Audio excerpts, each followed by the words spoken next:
Silakan. Baik, Assalamualaikum warahmatullahi wabarakatuh. Shalom, Om Swastiastu, nama budaya salam kebajikan. Perkenalkan, kami dari kelompok 7. Di sini kami akan menjelaskan mengenai Undang-Undang Nomor 17 Tahun 2023. Di sini saya, Betty Asmara Sugian sebagai moderator. Di sini saya tidak sendiri, saya bersama dengan rekan saya. Nama saya Salsabila Putri ADH dengan NIM B1A1222482. Nama saya Risma Natalia dengan NIM B1A1222485. Nama saya Rasa Tiara dengan NIM B1A12223. Jadi di sini saya akan menjelaskan tentang mengenai mengapa Undang-Undang Nomor 17 Tahun 2023 ini disahkan sesuai dengan pendapat para ahli.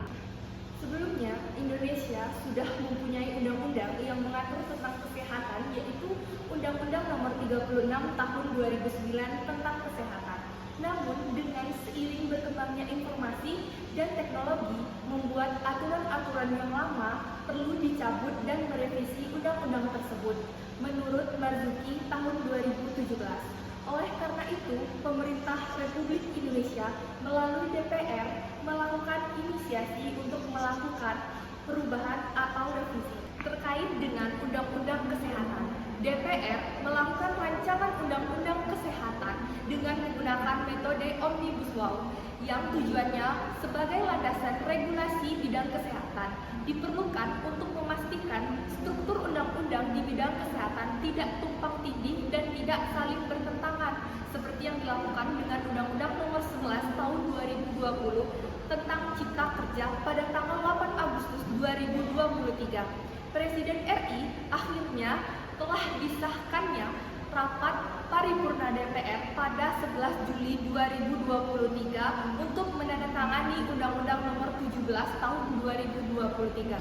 Nah, untuk aturan turunan dari Undang-Undang Kesehatan Nomor 17, yaitu tentang berupa peraturan pemerintah yang akan rampung pada tahun 2023. Dan ini menurut Dionisita Arlita pada tahun 2023.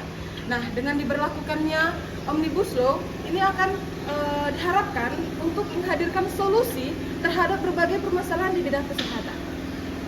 Nah, seperti pelayanan kesehatan yang masih didominasi oleh pendekatan kuratif, ketersediaan dan distribusi sumber daya manusia atau SDM. Nah, kesiapan menghadapi krisis kesehatan, aspek kemandirian farmasi, dan alat kesehatan yang masih sangat minim pada saat ini juga. Nah, ini menurut Priyo Agustus Santoso pada tahun 2023. Nah, di sini saya akan menjelaskan pro Undang-Undang Nomor 17 Tahun 2023, peningkatan akses kesehatan. Pasal 4 menyangkut hak setiap warga negara untuk mendapatkan pelayanan kesehatan yang adil dan merata. Pasal 5 menyatakan bahwa setiap orang berhak atas informasi dan edukasi tentang kesehatan yang seimbang dan bertanggung jawab. Pasal 6 menyebutkan bahwa pemerintah, pusat, dan daerah bertanggung jawab untuk menyediakan fasilitas pelayanan kesehatan yang memadai. Penguatan sistem kesehatan. Pasal 7 mengatur tentang upaya kesehatan yang meliputi promotif, preventif, kuratif, dan rehabilitasi. Pasal 8 menyatakan bahwa fasilitas pelayanan kesehatan harus memenuhi standar yang ditetapkan oleh pemerintah. Pasal 9 mengatur tentang sumber daya manusia kesehatan yang harus memiliki kompetensi dan kualifikasi yang sesuai. Pelindungan hak pasien. Pasal 10 menyebutkan bahwa setiap pasien berhak mendapatkan pelayanan kesehatan yang aman, bermutu, dan tidak diskriminatif. Pasal 11 mengatur tentang hak pasien untuk mendapatkan informasi yang jelas dan lengkap tentang kondisi kesehatannya. Dan kualitas tenaga kesehatan. Pasal 12 mengatur tentang pendidikan dan pelatihan tenaga kesehatan yang harus memenuhi standar nasional. Pasal 13 menyatakan bahwa tenaga kesehatan berhak mendapatkan perlindungan hukum dalam melaksanakan tugasnya. Penanganan kejadian luar biasa dan wabah. Pasal 14 mengatur tentang penanganan kejadian luar biasa dan wabah, termasuk koordinasi antara pemerintah pusat dan daerah. Pasal 15 menyebutkan bahwa pemerintah harus menyediakan dana darurat untuk menangani kejadian luar biasa atau wabah. Nomor 17 Tahun 2023, implementasi yang menantang. Pasal 16 mengatur tentang tanggung jawab pemerintah daerah dalam menyediakan fasilitas kesehatan yang bisa menjadi tantangan bagi daerah dengan sumber daya terbatas. Pasal 17 menyebut bahwa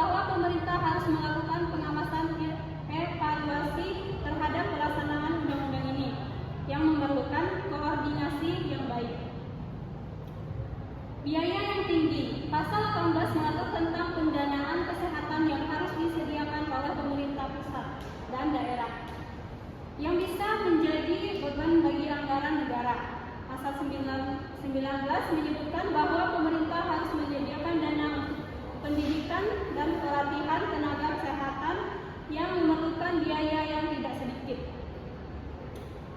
Potensi ketidakadilan.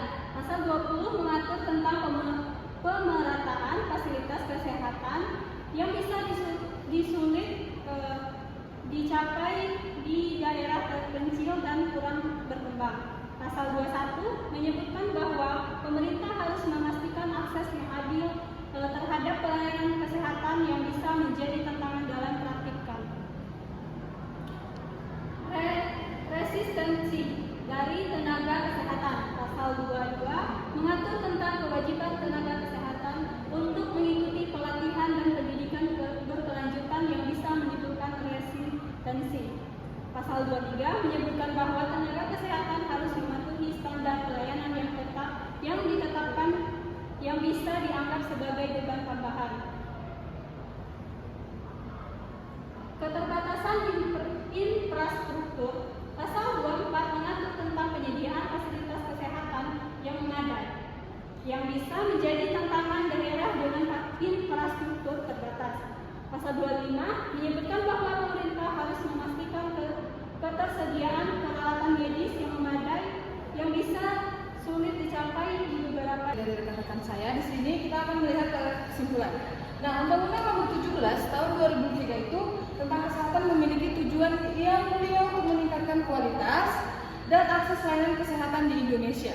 Nah, namun tantangan dalam implementasi biaya dan potensi ketidakadilan perlu diperhatikan dan diatasi agar tujuan dari undang-undang ini dapat tercapai secara efektif dan merata. Nah, mungkin sekian pemaparan materi dari PPT kami, kelompok 7. Apabila ada kesalahan kata, kami mohon maaf. Kami akhiri. Wassalamualaikum warahmatullahi wabarakatuh.